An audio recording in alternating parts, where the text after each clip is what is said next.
Carlos Ramirez, owner of NVS Audio in Roselle, New Jersey. So today I want to talk about lithium batteries.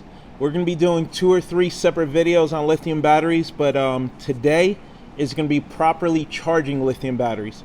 The reason I'm making this video today is in the past 7 days, we've had customers calling with battery issues or battery issues in the shop. We actually had a customer explode his battery in properly charging it. So lithium batteries have become a must in the Harley motorcycle audio game. It's been a must in the heavy SPL car audio game for a long time. So the batteries that were available for motorcycles at the beginning were very limited. We started using lithium batteries around 3 years ago. The reason we never used them before that is a safety issue. I waited until well-known name brand companies like Braille, Excess Power started coming out with their own batteries, because people don't realize that lithium batteries are volatile and they can explode.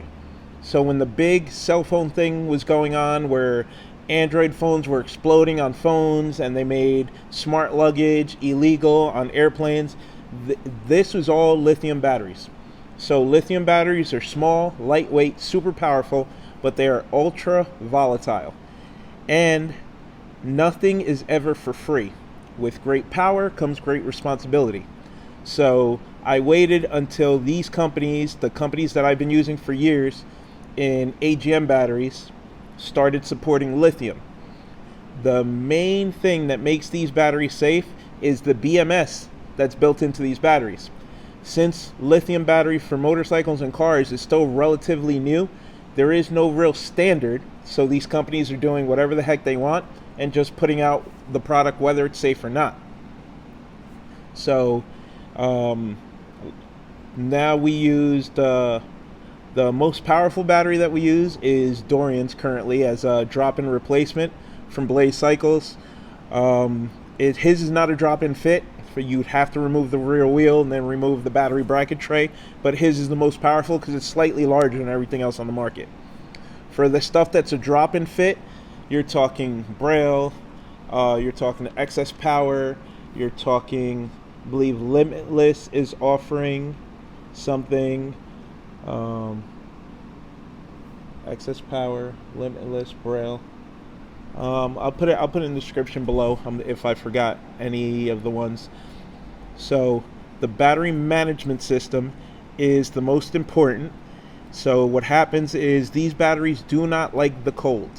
So if it's below freezing, and then I learned that when we started using them in cars, that they never recommend putting them under the hood. They don't like really hot temperatures and they don't like really cold temperatures. So we had the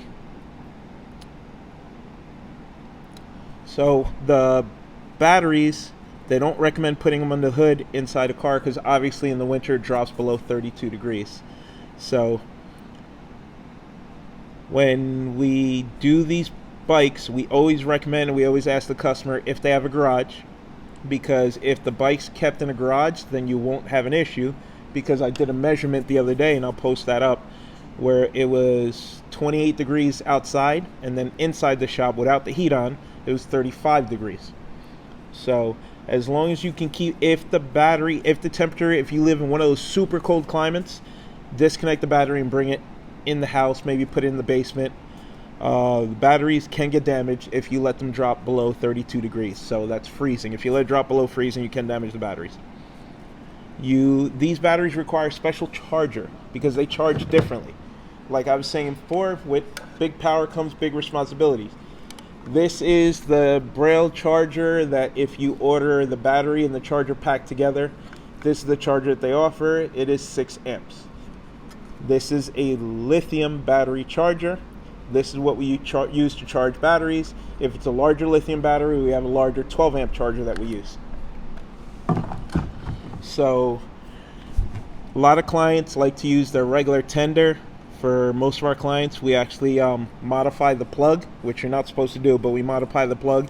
That way you still use your factory Harley tender and then use the braille. The other problem with these batteries is a standard lead acid or AGM battery rests at 12.6 volts when it's fully charged.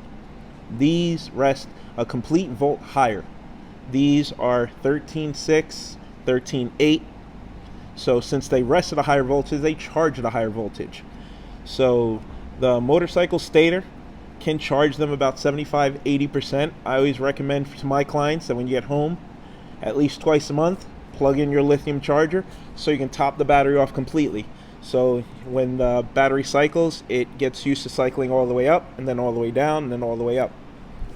These batteries do not like to go below 10 volts and they will get damaged. So that's one of the reasons I'm making the video, because I had a couple of customers call me and the battery's locked up. So that means something stayed on, or there's a drain, something staying on. Once the battery drops to 10 volts, it completely shuts down. You will put a meter on it, it will read 0 volts. You're not. So then customers are jump starting the bike or applying a large lead acid battery charger. The bike will start, but the battery will not hold a charge. It's not going to. So I'm going to show you in a minute how to wake up a lithium battery once it goes to sleep. But first I want to show you this. This is Harley's version. This is Harley's lithium battery. A lot of people in motorcycle audio forums are saying that the battery's garbage and this and that. It's not that the battery's garbage. This battery is an 8 amp hour battery. So that is enough to start the bike, and it's actually more starting power than the standard battery the bike comes with. Even though it's smaller, it puts out more power, and with no load on it, can stay on the shelf for a year and never even drop, not even half a volt. So it is good if you're not going to add audio to your bike, but if you're going to add audio to your bike, there's no sense in wasting money on this when you can get this for the same price. So I believe these batteries are like $700 at Harley. The aftermarket batteries are about the same. So if you're going to do audio on your bike, do not waste your money on the Harley battery. The Harley battery is good for starting, but it's not good for audio because it's only 8 amp hours. I'm sorry, it's only, yes, 8 amp hours. This one is 30 amp hours. Huge difference. And it's not that much bigger. It's a little bit taller. This is the same size as your standard Harley AGM battery.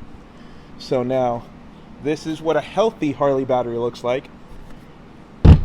This one of our clients blew up by using the wrong charger. The battery literally swelled up and caught fire and exploded. So I went to the client's house to check it out, and he had one of those old Craftsman lead acid chargers with the big wheels on it, and he had it set to 40 amps.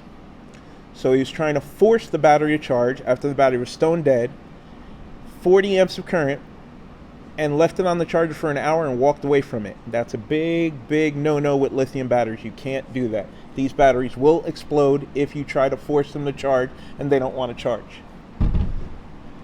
AGM batteries, it's another customer's battery. AGM batteries like to swell up. See that?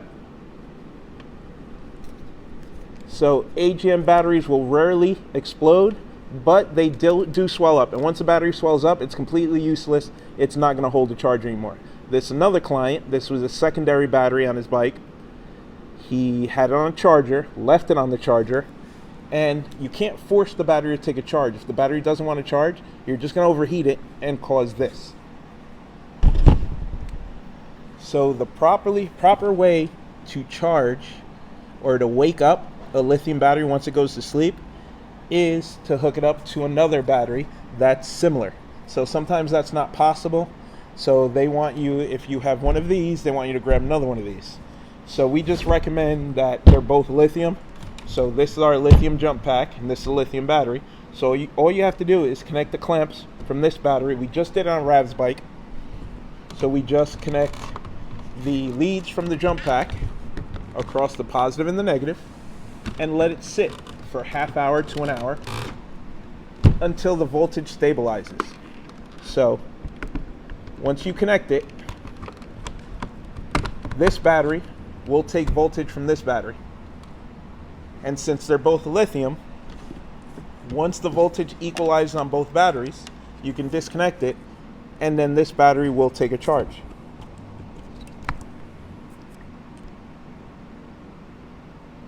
With both batteries connected, we're at 11.9 volts. I know this one's fully charged, which means this one was discharged. So we'll let it sit here and steal power from this battery. Once this battery, because this battery wouldn't charge for us. It wouldn't charge because it fell just below 10 volts. Once it fell below 10 volts, the safety kicked in, the battery wouldn't accept the charge anymore. So now, we have it stealing power from this battery. Once we get this up to above 11 volts, and it could stay at 11 or 12 volts by itself, then we'll disconnect it. Then we'll put the lithium charger back on it, and this battery will charge back up safely. When you're doing calculations, for every 1 amp of charging you have, it'll charge 1 amp hour. So if you have a 30 amp hour battery like this and a 1 amp charger, it's going to take 30 hours to charge this battery. This charger that we have is a 6 amp hour. So 6 amp hour, 30 amp battery is going to take 5 hours to fully charge this battery if this battery is completely dead at 10 volts. And if it falls below 10 volts or it won't charge, you have to do this to get it up to 11 volts. Then once it's stabilized, you can disconnect this and then plug this back in and it'll fully charge it. You'll know it's fully charged because the lights will both turn green. So make sure you're using a special lithium charger for your batteries. If it's going to be really cold outside and your battery's not in the garage, or your garage is going to drop below 20-30 degrees, disconnect your battery and bring the battery inside, put it in the basement or something. You don't want it in the house. You don't want it to set your house on fire. So just, if you could put it somewhere warmer in the garage or maybe inside a cooler, that way you can keep the battery from getting damaged. These batteries are very, very dangerous. That's why we waited so long before we jumped on the lithium bandwagon. And now that companies like Excess Power and Limitless and Braille, companies that we trust, are offering batteries with a good battery management system, now we can safely offer them to our clients, and we haven't had a battery failure yet. So make sure you're using the correct charger. Make sure that if your battery goes dead, you're not just jumping it. Make sure you're doing this. I'm sure everybody has a jumper pack in their house, or have a buddy come by with his bike and just run a set of cables from his bike to your bike, chill out, have a beer, give it an hour, disconnect the jumper, and then plug it into the lithium battery charger and let it do its thing. And I think that's it. Hope this helps somebody. If you have any questions, just reach out, call me. You know, I'm always a phone call away or an email away. I can help you out. But lithium batteries. With great power comes great responsibility. These batteries will literally give you triple the output. For example, this is stronger than the factory Harley battery, but this battery, this is an 8 amp hour, is a 30 amp hour. This battery literally delivers almost 4 times the amount of power of this battery, and they both fit under the seat of a Harley. So the only reason these competition bikes are even possible is because of lithium batteries. These batteries are good for 2, 3, 4, 5,000 watts on a single battery. So you have a lot of these bikes running 2, 3 of these batteries, so they're able to do 9, 10, 11, 12,000 watts. But power is not free. These batteries are expensive, and the batteries give you more power to be able to do these amazing numbers on these bikes. You have to take a little bit of time and make sure these batteries are happy.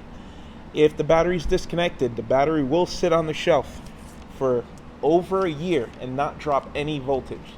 This one's brand new, so this one is at 13.3, where it should be. I'll try and do this in one hand.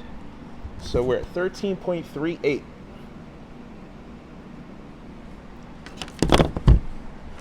This battery we use to test stuff. It's been sitting on the shelf. We haven't charged this battery in over a year.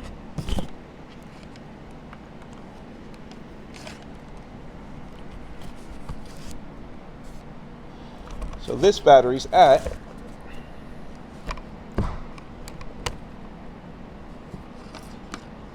13.32.